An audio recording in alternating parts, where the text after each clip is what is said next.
Mon fils, il est à 10 ans, il m'a dit quand même je veux ma maman comme avant, donc il y a eu quand même quelque chose d'un petit peu difficile par rapport à ça.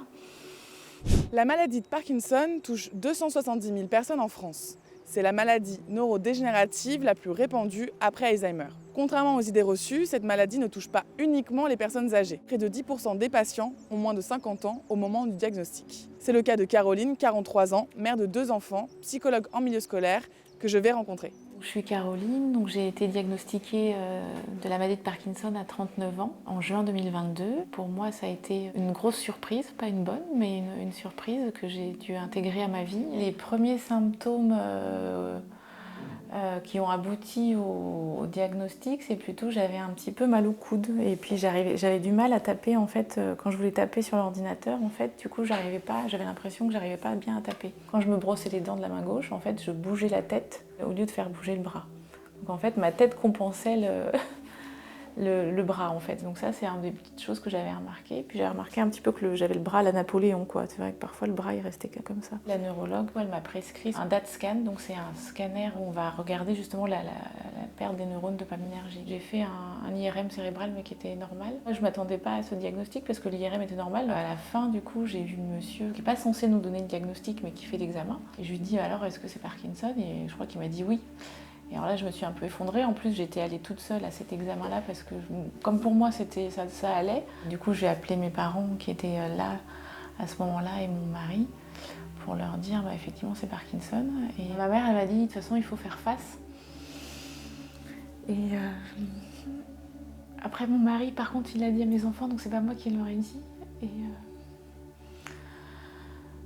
Et après, du coup, après moi je sais que je l'ai eu besoin beaucoup de le dire en fait. Je l'ai dit beaucoup autour de moi parce que je pense qu'il fallait que je le digère en fait du coup. Donc je pense qu'il y a beaucoup de gens qui le cachent, qui ne le disent pas. Les gens me voyaient boiter dans la rue aussi, donc du coup je leur disais c'est Parkinson en fait, alors que j'aurais pu ne rien dire. Mais en général je le dis pas, sauf si ça commence à se voir, comme là vous voyez je commence à bouger un peu. Mon fils il est à 10 ans, il m'a dit quand même je veux ma maman comme avant, donc il y a eu quand même quelque chose d'un petit peu difficile par rapport à ça. La grosse chose pour les rassurer c'était que j'allais pas en mourir, donc c'était juste que ça allait pouvoir impacter le quotidien. Il y a aussi parfois ça fige un peu le visage, donc parfois je peux avoir l'air un peu plus figé.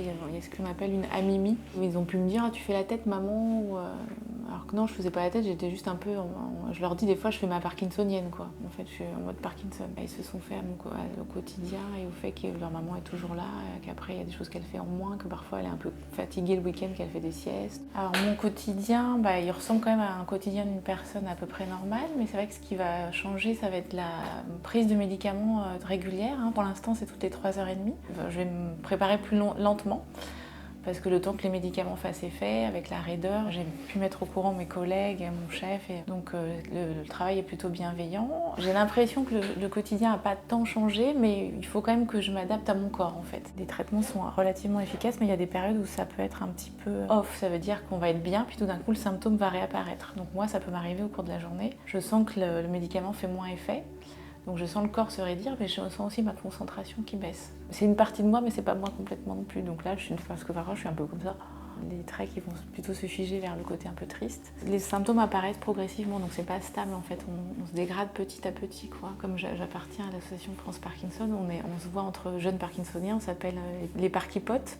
Il y a un parkipote que j'aime beaucoup, qui dit c'est vrai que parfois il y a des choses qu'on ne pouvait plus faire, qu'on refait parce qu'on prend un médicament qui est mieux. Par exemple, moi, je boitais beaucoup, maintenant je boite beaucoup moins avec un nouveau médicament. On reprend aussi des capacités physiques en faisant du sport par exemple. Ça développe aussi la sensibilité et on est souvent plus sensible à le côté artistique, on aime bien, on est plus touché par les émotions. Enfin voilà, donc il y a des capacités qu'on a en plus avec Parkinson aussi. Le fait d'être jeune, c'est vrai, on se demande jusqu'à quand on va pouvoir travailler. Jusqu'à quand on va pouvoir être autonome. Si j'ai une espérance de vie normale, j'ai 43 ans, j'espère encore vivre 40 ans. Dans quel état je vis ces 40 prochaines années? Est-ce que j'aurai une chance qu'il y ait de la recherche qui arrive? On pense que oui, mais tant qu'on n'y est pas...